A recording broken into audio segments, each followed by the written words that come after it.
Oh, life ain't a ding dong. If I could take you up in boom boom boom, boom boom, tell me I'm the only one that you love. Life could be a dream, sweetheart. Bonjour. Bonjour. Alors, vous êtes la nouvelle directrice du musée gallo-romain Lugdunum. Le musée est construit sur un site un peu particulier. Est-ce que vous pouvez nous en parler? L'architecte avait souhaité que ce musée soit assez discret, semi-enterré, comme vous le voyez, avec en même temps des puits de lumière qui permettent d'avoir des vues sur le site quand on est au sein du parcours du musée. Qu'est-ce qui est exposé dans ce musée? Des fouilles qui ont été faites depuis le 19e siècle, mais également à partir des fouilles du théâtre dès 1933, jusqu'à quasiment nos jours, sur les vestiges romains présents dans la ville de Lyon, mais également dans la région. C'est beaucoup de statues, d'objets de la vie de tous les jours, des mosaïques aussi? Oui, donc il y a différents thèmes qui sont illustrés dans le parcours. Vous avez la vie quotidienne, vous avez le commerce, vous avez les personnages publics et la vie publique à Lyon, la religion également qui est exposée. Le but de ce musée, c'est de montrer le résultat des fouilles aux alentours. Alors, oui, tout à fait. Alors, c'est un musée qui est connecté à l'actualité de la recherche et des fouilles.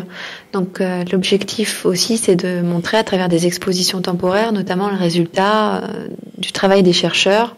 Donc, par exemple, cette année, vous verrez une exposition qui s'intitule Ludique, jouets dans l'Antiquité, qui a vocation, en fait, de rassembler un certain nombre de connaissances que nous avons sur les jouets dans l'Antiquité, pour petits et grands. Justement, c'est quoi votre actualité pour l'année 2019? Alors pour l'année 2019, il y a donc cette exposition temporaire qui va commencer le 20 juin et qui sera présente jusqu'en décembre. Et puis une foultitude d'événements en relation effectivement avec la métropole et son agenda culturel. Donc on a Quai du Polar, on a Jazz BD Festival également, les Journées du patrimoine, les Journées nationales de l'archéologie, la Nuit des musées. Beaucoup d'événements qui se profilent et qui seront intéressants. J'ai appris que vous étiez devenue directrice assez récemment. Quels sont vos projets avec ce musée? Alors, il y a un projet important pour ce musée, c'est l'accueil d'un chaland gallo-romain. Alors, un chaland, c'est un bateau de commerce qui a été retrouvé lors des fouilles du parking Saint-Georges, début des années 2000, et qui a vocation, donc ce grand chaland qui fait à peu près 15 mètres de long, mais qui faisait à l'origine 28 mètres de long, à arriver à venir s'installer au dernier niveau du musée, donc le niveau 1, tout en bas. Donc c'est une belle opération qui va se concrétiser dans les prochaines années, avec tout un dispositif scénographique et de médiation à mettre en place sur lequel on travaille actuellement.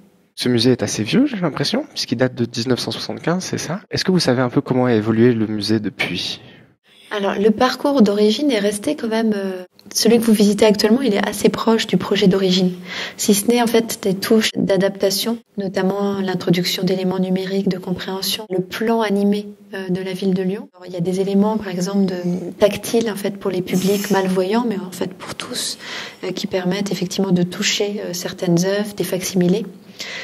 Et l'introduction également d'un parcours de jeu à l'origine pour les enfants et finalement qui plaît à tous les âges, qui permet de se familiariser avec un certain nombre de jeux présents dans l'Antiquité romaine. J'ai une dernière question, un peu particulière. Notre émission de radio qu'on anime s'appelle Résistance. Comment peut-on résister dans la vie de tous les jours avec le musée Lugdunum?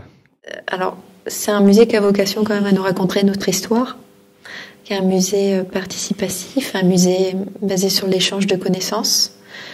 Nous, ce qu'on souhaite, en fait, c'est faire participer davantage aussi les usagers, le public, à notre démarche de réflexion sur le parcours, d'introduction de ce chaland romain dont je vous ai parlé. Donc, c'est un bel espace, effectivement, pour apprendre, pour échanger, pour s'interroger sur notre histoire.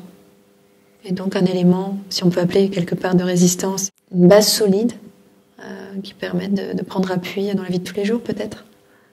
Eh ben, très bien. Eh bien, merci beaucoup pour cette interview et puis à une prochaine fois. Merci, à très bientôt. Au revoir.